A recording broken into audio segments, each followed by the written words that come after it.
institutional roles and challenges so as to promote a better enforcement of child protection mandates whilst appreciating the roles of other actors and their contributions. According to Save the Children, child protection entails measures and structures to prevent, to detect, and to respond to abuse, neglect, exploitation, and violence affecting children. Child protection means safeguarding children from harm, and here harms includes violence, abuse, exploitation, and neglect. The goal of child protection is to promote, to protect, and fulfill children's rights to protection from abuse, neglect, exploitation, and violence as expressed in the United Nations Convention on Rights of the Child and other human rights, humanitarian and refugee treaties and conventions, as well as national laws. Child protection should not be confused with the protection of all children's rights, which is the responsibility of everyone working with children.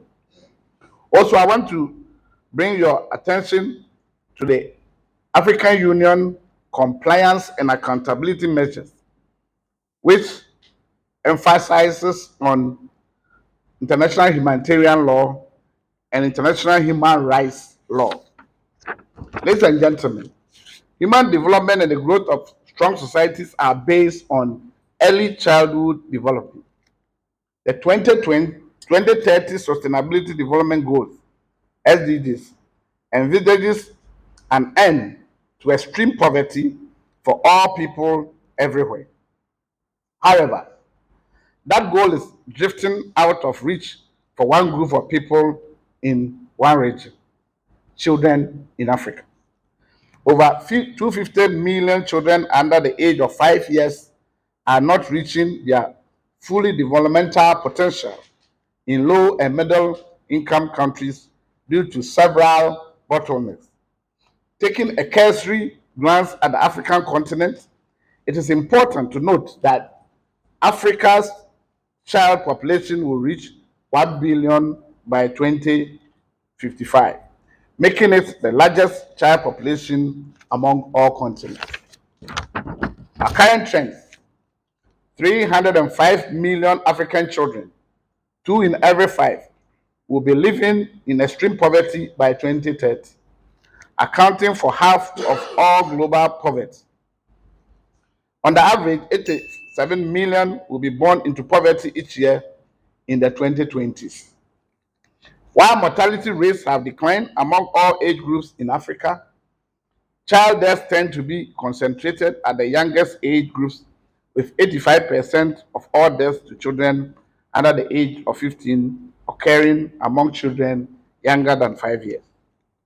Changing demographics and a growing population in Africa will require an additional 4.2 million health workers above current growth to meet World Health Organization minimum standards, and an increase of 1.3 million primary school teachers to meet the best sub-regional performance pupil-teacher ratio by 2030.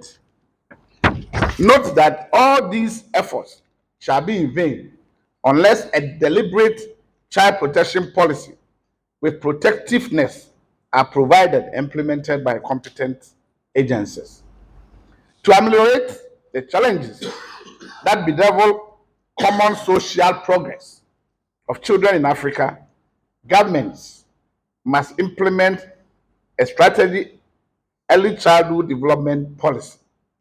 These policies must be designed to invest in early childhood development as a long-term strategy for poverty eradication and to address poor early childhood development. In a nutshell, it is abundantly clear that there's a gap between the pledge to eradicate extreme child poverty and practical action to meet it. Poverty is not falling fast enough, and lots of people in, in some countries will continue to experience high levels of extreme poverty by 2030. Specifically, children in sub-Saharan Africa will account for a large and growing share of poverty, and by extension of the prospective shortfall from the Sustainable Development Goals target. The child poverty trends represent possible outcomes. They do not define the destiny of a country. The message for governments and donors is that child poverty should be brought in from the periphery and repositioned at the center of agendas for achieving the 2030 goal of ending extreme poverty. It is for these and many such reasons that the significance of this child protection cause cannot be overemphasized. It is my hope that you imbibe all the salient lessons enshrined in the models, for which reason I'm very expectant that you will become the focal points of change on child protection wherever you find yourself. Globally, children are living in a desperate circumstances where their human rights are regularly violated. Upholding the sacred trust for the protection of children requires the inclusion of international perspectives whilst understanding the complex and interconnected context of children's vulnerabilities so as to respond accordingly. Notwithstanding your tight schedules and engagement, I urge you to socialize and capitalize on these social networks afforded you by the course to share promising practices and collaborate effectively. Distinguished ladies and gentlemen, on this note, I have the singular honor to declare the Child Protection Course, our mobile training team course in Gambia 2024, officially open. I thank you.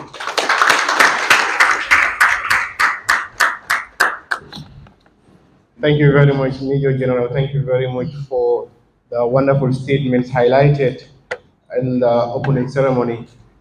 The significance of this very important gathering, which is specifically looking at how we would together protect the lives and living conditions of children. Like he, like he mentioned, the poverty of children poverty. I think for the first time having to have had such statistics globally at a global level, especially in Africa, come 2030 to 2050, at the level and stages at which our continent would be faced with the challenges of children.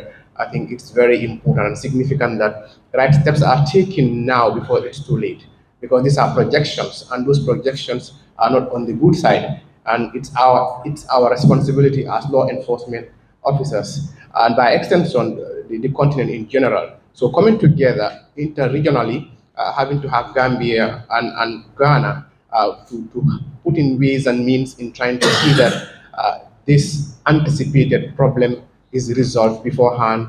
It's a very important and welcomed idea and gathering. And we would also want to, like alluded by the Deputy Inspector General of Police, on behalf of the Inspector General of Police, to thank the Ghana counterpart for always being there and always being proactive, but not only to the Gambia, but to the sub-region of Africa. And I think this is what it takes for interregional and intercontinental to be able to come together and identify issues and problems so that we can find ways to solve them. And this is an opportunity for you, an opportunity for us, Gambia, an opportunity for everybody who is within this building, having to have received this information, this training that will be conducted beginning today, to go back to our people, to serve them better, to provide the environment, enable environment for the children and for the Gambia in general. On that note, I want to say thank you very much, Major General, for the very wonderful welcoming remark. And thank you so much, everybody here, for having to listen keenly to what has been shared and also been put to you as participants. The Deputy Inspector General of Police has mentioned that it is important that we pay attention to the details here so that when we go back, we can share with our colleagues. I want to thank everybody, and this brings us to the end of the opening ceremony, and we will have a photo shoot from there. Gentlemen of the media, Ladies and gentlemen, good morning. And I want to thank you for honoring us with your presence as partners in the noble agenda of social reform and growth.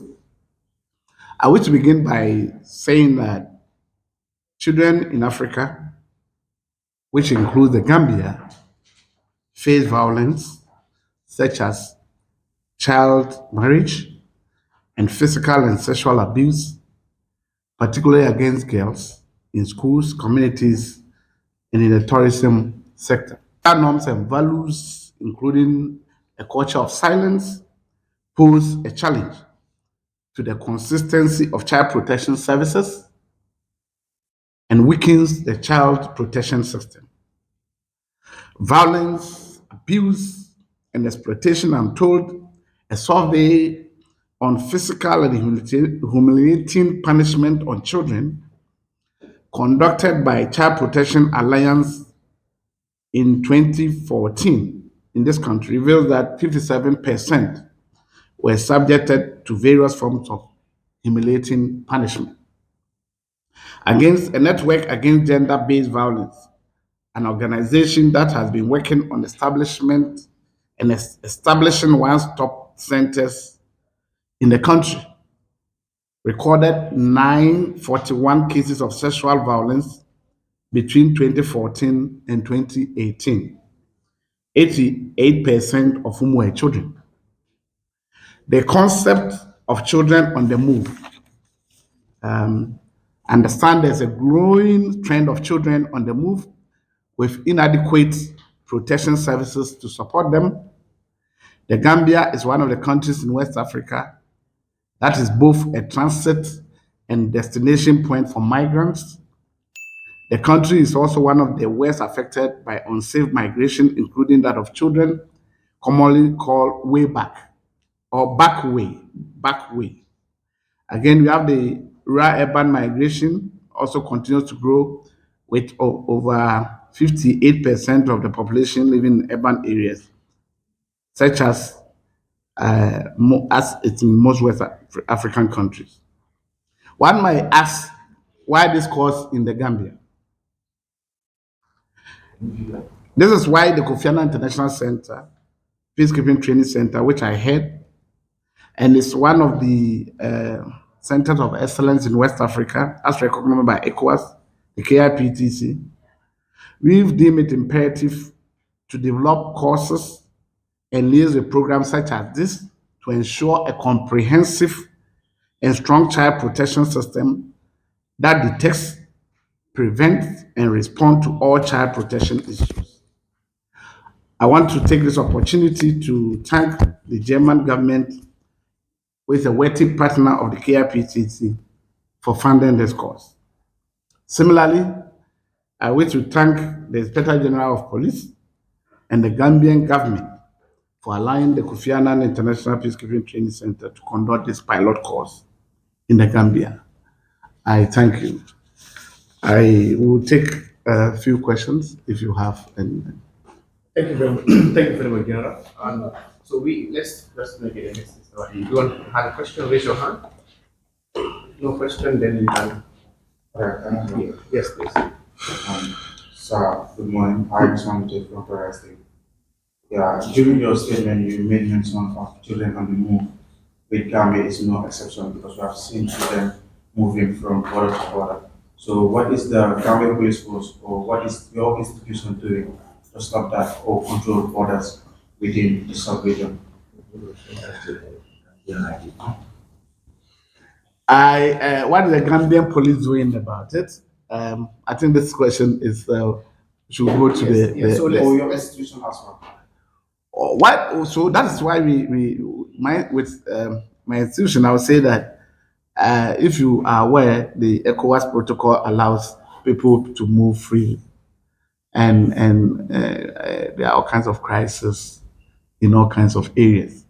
So I would say that it's not about porous borders. The porous borders are there, but apart from the porous borders, the ECOWAS protocol allows people to move. It's just that what happened is that once they happen to be in the country, whether it's Gambia or in Ghana or it's wherever in the sub-region especially. That's why we do running this some of these courses. It is the responsibility of the country to ensure that whoever, whether the children are from that country or from another country, are not abused and they are not put in a harm's way. In fact, there are all kinds of protocols and treaties within AU, ECOWAS, and even the UN, which insist on the protection of these children. And so that's why putting up for the system, the actors in the system, not only the police, to be able to detect and prevent some of these abuses and take also respond to some of these, take the appropriate measures to respond to some of these and ensure that the children are not put in a harm way and they're able to develop. Because these children are abused and all that, it takes their confidence out and all that, and they are not likely to develop fully to their full potential. Thank you. Thank you. Yes. Any other? Okay. Okay. The question on the No, that's what it is. Yeah. I think you are both particularly covered by this. This was just a reminder to what he has asked. So if you look at the Gambia, the Major General has already reiterated that, and I think that would suffice. I'm not going to speak full of other agencies whose responsibilities are exactly the question that you're asking. Because you look at the Gambia police force, right? Constitutionally, it is mandated to enforce all laws. But this here, okay, is attached to what the Gambia is yearning to do. You need to build people's capacity in order to respond to what is happening. And remember here, our laws, no mind and no child walks alone without being guided by an adult person. Like I said, I don't speak Bolo for the immigrations of the native. Those are the areas for those peoples, right? But what I'm telling you here, we are very much mindful and we're doing endlessly. There are so many resources that are geared towards endeavoring that this man is stopped, particularly what he has already brought us on. The exploitations of children. They are vulnerable.